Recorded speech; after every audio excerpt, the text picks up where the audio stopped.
Alright guys, man, I got a lot of crap all over my face. Anyways, okay, whatever. Got the tranny in. Yeah, I just had to start early. Couldn't wait on the kid. Because it's getting hot. It's getting hot out here.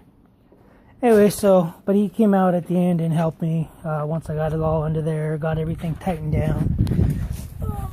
Let's see what that is. So, tranny's installed.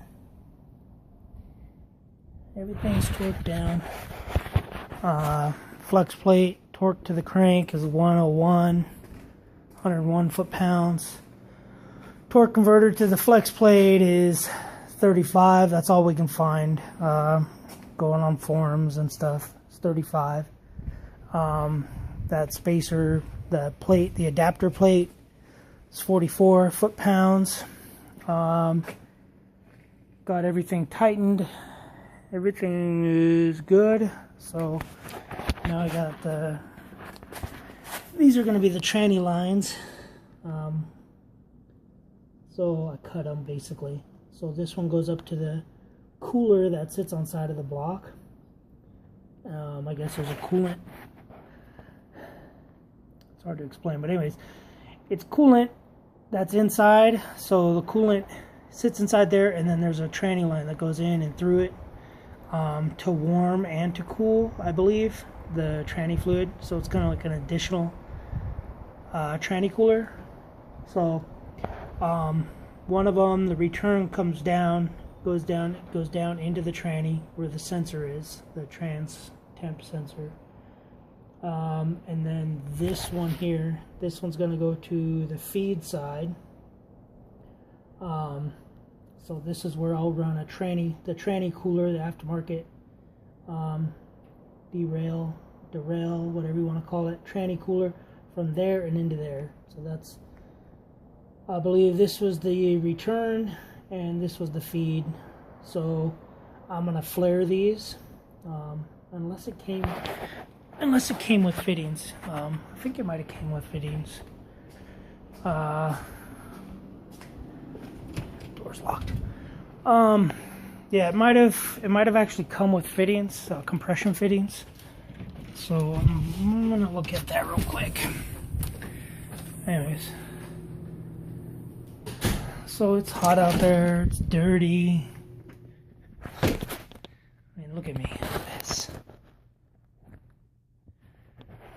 Putting that whole tranny in there is a pain in the butt.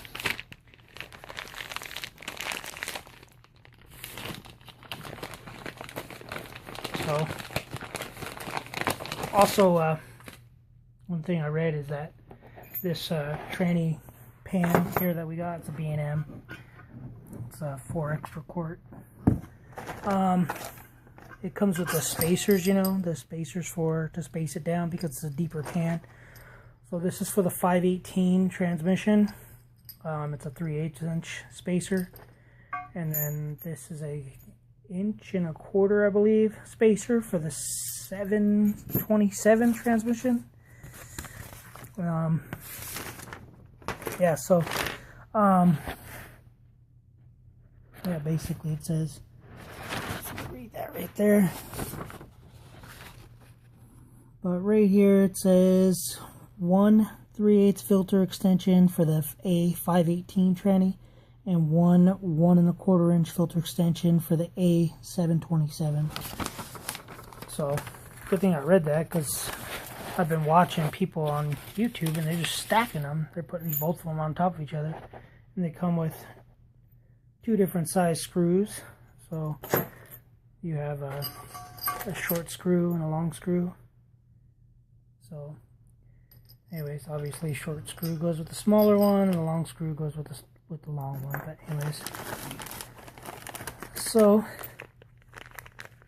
yeah, it looks like it does come with compression fittings right here.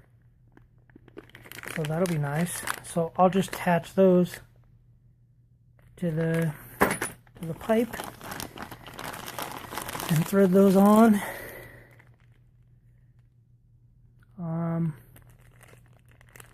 yeah, that's pretty much it. And that's the temperature sending unit for it. Yeah, some more fittings and stuff, just to give you a bunch of different fittings for different applications.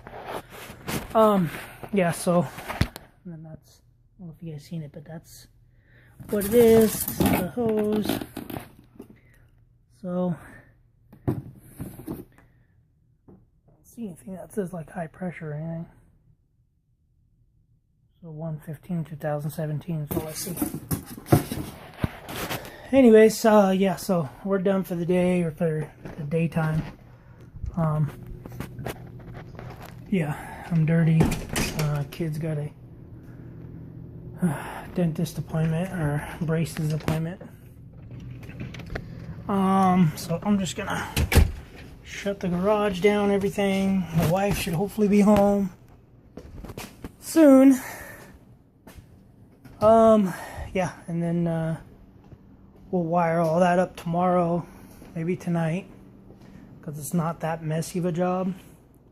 So yeah, and then once we get all that wired in, get the new oil pans, a tranny cooler pan, whatever you want to call it. Once we get that installed, then we're going to start tearing apart the front end. But yeah, that rear main seal, I don't know if you guys saw it, but this is it. One more piece down here. So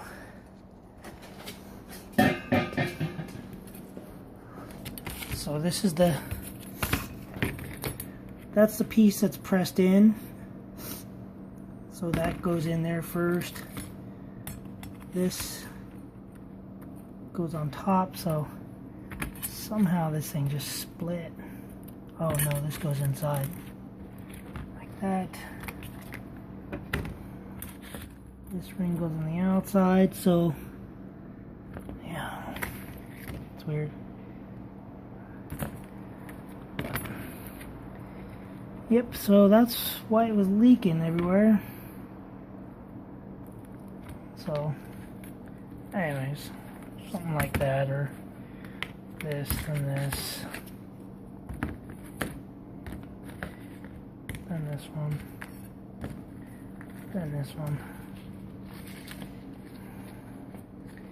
Anyways, so yeah, I don't know how that happened. If anybody knows how that happened, just a bad seal, please comment, let me know, let other people know, because that's weird. Yeah, because when I took the flywheel off, or the flex plate off, this piece just fell off, and I was like, oh, that's weird, a shim.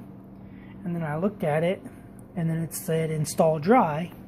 You probably won't be able to see it, but it says install dry. And I was like, wait, that's the seal.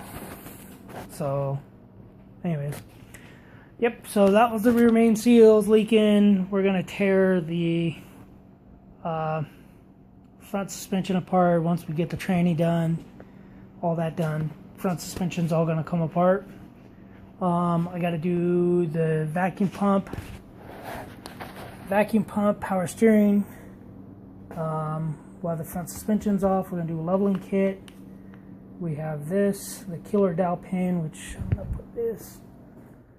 I have to change the rear diff fluid. Man, that's a lot of stuff. Oh, we also have, hold on, what's that? Hopefully I didn't throw it away. Well, I didn't throw anything away yet. We have a fuel pin. We're going to be installing a fuel pin too onto this beast. So, alright guys, I think the wife's coming home, so if you got any questions, feel free to leave them below. Like, comment, subscribe, do whatever you guys do, and thanks for watching.